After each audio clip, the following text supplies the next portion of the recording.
malam ini Allah tunjukkan manusia datang, apa yang mereka inginkan?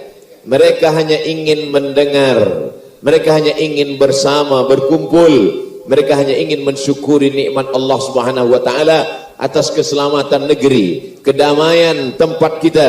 Di tempat lain banyak orang yang ketakutan sebab perang, ketakutan gempa, ketakutan bencana, ketakutan musibah. Tapi kita di tempat yang aman, damai, mensyukuri nikmat Allah. Allah berfirman dan berjanji, la in syakartum, kalau kamu bersyukur, la azidannakum. Insyaallah dengan kesyukuran kita malam ini di masa-masa akan datang, Allah tambahkan lagi lah nikmat keselamatan ini lebih-lebih di masa akan datang insyaallah. Amin ya rabbal alamin. Tajuk kita malam ini mahabbah Rasulullah sallallahu alaihi wasallam, mahabbah kecintaan kita, kasih kita kepada Sayyidina wa Maulana Muhammad sallallahu alaihi wasallam sebagai pemangkin keharmonian antara kita di negeri Malaysia, bil khasnya lagi di Kuala Lumpur ini insyaallah, yang menyatukan ada sahabat Nabi berkulit hitam bernama Bilal bin Rabah, bukan orang Arab. Ada sahabat Nabi yang kaya raya daripada Quraisy berkulit putih, Utsman bin Affan. Ada sahabat Nabi yang datang dari Parsi, Persia, Salman Al-Farisi. Ada sahabat Nabi yang datang dari Rom, Suhaib Ar-Rumi. Ada sahabat Nabi yang datang dari Afrika, Miqdad bin Aswad. Ada sahabat Nabi yang datang daripada berbagai macam negeri, bahkan ada yang Yahudi, Abdullah bin Salam. Apa yang membuat mereka bersatu? Apa yang membuat bersama Abu Bakar Siddiq dengan Bilal bin Rabah? Yang membuat mereka bersama tak lain tak bukan adalah mahabbah kepada Rasulullah sallallahu alaihi wasallam. Agaknya itu juga lah yang membuat kita bersama malam ini. Itu yang membuat kita berkumpul malam ini. Bila dilihat daripada asal muasal jauh, Abdul Somad datang dari Pulau Sumatera, Riau, datang ke Semenanjung. Kita berbeza warga negara, kita berbeza nationality. Apa yang membuat kita bersama malam ini? Almar'u ma'aman ahab, orang akan bersama dengan siapa yang dia cintai. Maka membuat kita bersama adalah seperti tajuk kita malam ini, mahabbah, cinta kepada Rasulullah sallallahu alaihi wasallam. Datang seorang sahabat yang berkulit hitam, budak miskin, hamba sahaya, memeluk Nabi Muhammad sallallahu alaihi wasallam. Manakala dia peluk erat, Nabi bertanya, kenapa engkau peluk aku dengan amat sangat kuat? Dia menjawab dengan melelehkan air mata, aku takut di dunia ini aku melihat engkau, di dunia ini aku memeluk engkau, di akhirat nanti belum tentu berjumpa dengan engkau ya Rasulullah. Nabi menjawab, almar'u ma'aman ahab, orang akan bersama dengan sesiapa sahaja yang dia cintai. Bila kita cinta kerana Allah, bila kita bersama kerana Rasulullah, malam ini kita datang melangkahkan kaki, menghayunkan tangan, mendengarkan telinga, bisikan hati kerana Rasulullah sallallahu alaihi wasallam. Insyaallah kita pun nanti di surga Jannatul Firdaus akan bersama dengan dia insyaallah. Amin ya rabbal alamin. Tidak ada kecintaan, keinginan, cita-cita yang paling besar dari orang beriman kecuali keinginan bersama dengan Rasulullah sallallahu alaihi wasallam.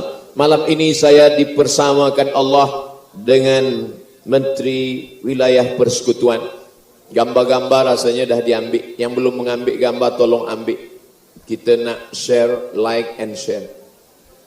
Bila saya balik ke Pulau Sumatera, Indonesia, ke Riau, saya akan bercerita, aku baru saja balik dari Kuala Lumpur. Ustaz Abdul Somad di Kuala Lumpur bersama dengan siapa? Bersama dengan Datuk Menteri Wilayah Persekutuan, bersama dengan Datuk Bandar Kuala Lumpur, bersama dengan masyarakat muslimin muslimat. Walaupun kebersamaan kita hanya 60 menit, kebersamaan kita yang hanya sekejap, tapi menjadi kebanggaan. 20-30 tahun akan datang, gambar-gambar ini akan ditengok, akan dilihat oleh anak cucu Abdul Somad. Mereka akan bangga, datuk kami dulu pernah datang 02022020. Kebanggaan dia. Aku bangga punya datuk kami Abdul Somad sampai ke Kuala Lumpur. Dia berbicara di depan stadium. Ramai orang masa itu, Masya Allah, Tabarakallah, ramai. Kebersamaan yang sekejap pun menjadi kebanggaan, kesenangan hati dan kelapangan jiwa. Bagaimana agaknya kebersamaan kita dengan Rasulullah sallallahu alaihi wasallam. Maka syarat ingin bersama Rasulullah SAW itu ada 5. Inilah yang akan saya bahaskan pada malam ini. Yang pertama, syarat kata Allah Subhanahu wa taala, "Qul", katakan ya Muhammad. Qul, bila disebut dengan huruf qaf di dalam leher, qul, katakan ya Muhammad.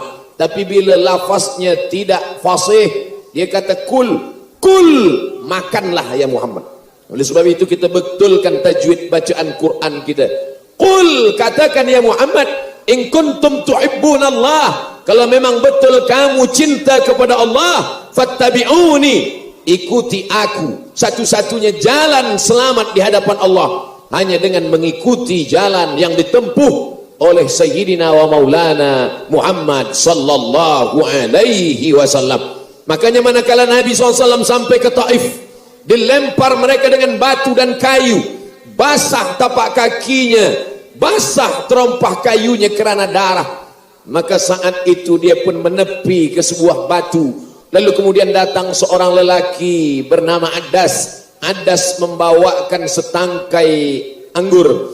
Lalu kemudian dia berikan kepada Rasulullah Muhammad sallallahu alaihi wasallam. Manakala Nabi Muhammad sallallahu alaihi wasallam memegang setangkai anggur itu, dia petik sebutir anggur, dia akan masukkan ke dalam mulutnya. Manakala sebelum masuk ke mulutnya dia katakan bismillah. Bismillah. Mendengar itu Adas terheran. Dia kata, min aina anta, dari mana engkau berasal?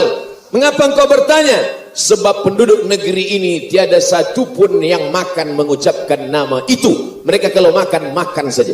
Oleh sebab itu bila kita tengok ada kawan jiran nanti dia makan saja, berarti dia orang Taif ini. Orang Taif ini bila mereka makan tiada menyebut nama Allah. Tapi engkau berbeza. Manakala engkau petik anggur itu, kau masukkan ke dalam mulutmu, kau berkata bismillah. Dari mana engkau datang? Kata Muhammad sallallahu alaihi wasallam, aku datang dari kota Makkah Al-Mukarramah. Aku datang dari kota Makkah. Lalu kemudian Nabi bertanya, engkau datang dari mana? Adas menjawab, aku datang dari Ninawi. Ninawi Irak, jauh dari Taif, berkilo-kilometer baru sampai ke Taif dari Irak. Engkau datang dari mana Adas? Aku datang dari Ninawi. Apa kata Nabi? Engkau datang dari Ninawi, kampungnya Yunus bin Matta. Kemudian Adas bertanya, dari mana engkau tahu Yunus bin Matta? Kata Nabi sallallahu alaihi wasallam, Yunus bin Matta akhi. Yunus bin Matta itu saudaraku. Dia Nabi dan aku pun Nabi. Adas bersimpuh, mencium kepala Nabi, mencium tapak tangan Nabi, mencium kaki Nabi. Masjid Adas masih tegak berdiri, saksi sampai hari ini. Taif 92 km dari kota suci Makkah Al-Mukarramah menunjukkan ada orang yang berjumpa sekali dengan Nabi, tapi sempat mencium kepala Nabi, mencium tapak tangan Nabi, mencium kaki Nabi. Dialah orang yang paling beruntung. Tapi ada pula orang yang menengok Nabi sedari kecil lagi. Bahkan ketika dia lahir, Nabi berikan sumbangan amat sangat besar. Datang seorang perempuan pulang ke rumah, memberikan kabar berita gembira. Wahai Muhammad, wahai Abu Lahab, anak saudaramu baru saja lahir. Lelaki apa perempuan? Seorang lelaki baru saja lahir. Maka saat itu dia juga berkata, wahai Suwaibah, engkau yang membawa berita gembira ini. Adikku sudah lama mati, Abdullah, tapi aku gembira kerana anaknya sebagai pengganti. Saudaraku itu sudah lama mati, tapi hari ini aku bahagia kerana anak saudaraku menggantikan saudaraku. Maka sejak malam ini engkau tak lagi menjadi budak. Pergilah engkau. Engkau sejak malam ini tidak lagi menjadi sahaya. Dari kecil dia sudah tengok anak saudaranya itu. Tapi manakala Islam datang, apa kata dia? Alihadza jama'tana, apakah untuk ini kau kumpulkan kami ya Muhammad? Tabban laka ya Muhammad, celaka engkau ya Muhammad.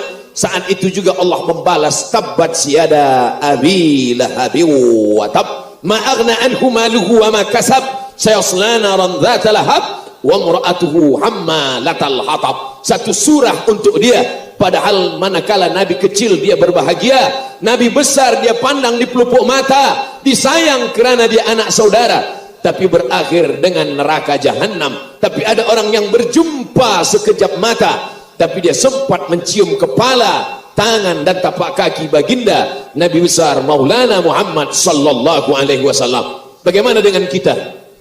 Ada setengah orang berkata mengutuk takdir, aku ni tak bertuah Ustaz Abdul Somad. Kenapa aku hidup di zaman hari ini? Kenapa tak hidup di zaman Nabi? Kenapa tak hidup di zaman Adas? Kenapa tak zaman Abu Bakar Siddiq? Andailah aku hidup di zaman Adas, tentu aku lebih beriman daripada Adas.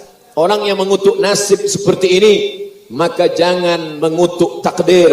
Boleh jadi bila engkau hidup di zaman Abu Bakar, engkau belum tentu mengikut Adas dan Abu Bakar. Boleh jadi engkau mengikut geng Abu Lahab dan Abu Jahal.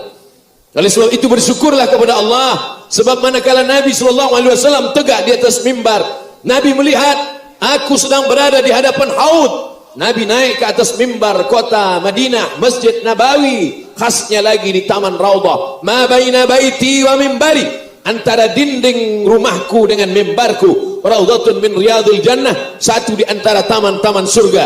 Nabi tegak di atas mimbar dan Nabi berkata, aku sedang melihat haud. Haud adalah telaga. Siapa yang minum di telaga itu la yasma'u fiha abadan, dia tidak akan haus untuk selamanya di padang terik, di padang mahsyar yang amat panas terik itu. Lalu ketika itu Nabi berkata, aku memandang ada haud. Sahabat tak melihat, karena penglihatan itu hanya dikhaskan oleh Allah dengan wahyu daripada Allah. Wa ma yantiqu anil hawa, dia bicara tidak mengikut hawa nafsunya. In huwa illa wahyun yuha, melainkan wahyu dari Allah Subhanahu wa taala. Aku memandang di hadapanku ada haud, ada telaga Al-Kautsar. Inna a'tainakal kautsar, kami sudah berikan engkau Al-Kautsar ya Muhammad. Apa kata Nabi SAW? Nanti akan ada orang yang minum di telaga itu, dan manakala dia minum, la yasma'u fiha abada, dia tidak akan haus untuk selamanya. Maka sahabat bertanya, siapa yang minum dari telaga itu ya Rasulullah? Ikhwani, saudara-saudaraku, mereka yang akan minum dari telaga itu. Kamikah itu ya Rasulullah? Antum ashabi, kamu sahabat-sahabatku. Yang minum di telaga itu nanti ikhwani, saudara-saudaraku. Siapa ikhwani itu ya Rasulullah? Amanubi walam yarauni, mereka percaya kepada cakapku, mereka percaya kepada sunnahku, walaupun mereka tak pernah memandang aku, tak sezaman denganku, tak pernah memegang tanganku, tak pernah bersalaman dengan aku, tak pernah mencium kepalaku, tapi mereka percaya kepadaku, dan mereka akan minum dari telaga itu. Agak-agaknya yang disebut Nabi itu adalah kita, insyaAllah. Yang tak menyebut amin pun masuk juga ke dalam, dengan syarat keyakinan dan kepercayaan bahwa kita 1400 tahun selepas Nabi Muhammad sallallahu alaihi wasallam, hari ini 1441. Maknanya apa?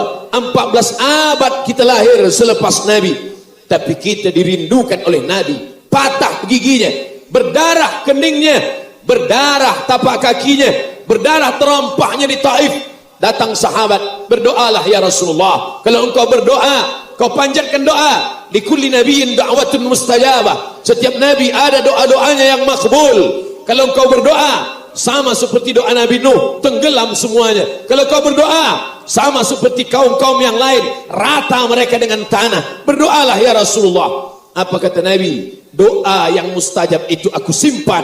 Aku tidak bacakan doa itu supaya mereka mati rata dengan tanah, tapi aku simpan doa itu untuk apa? Syafa'atan li ummati yaumal qiyamah. Ku simpan doa itu supaya menjadi syafaat bagi mereka pada hari kiamat.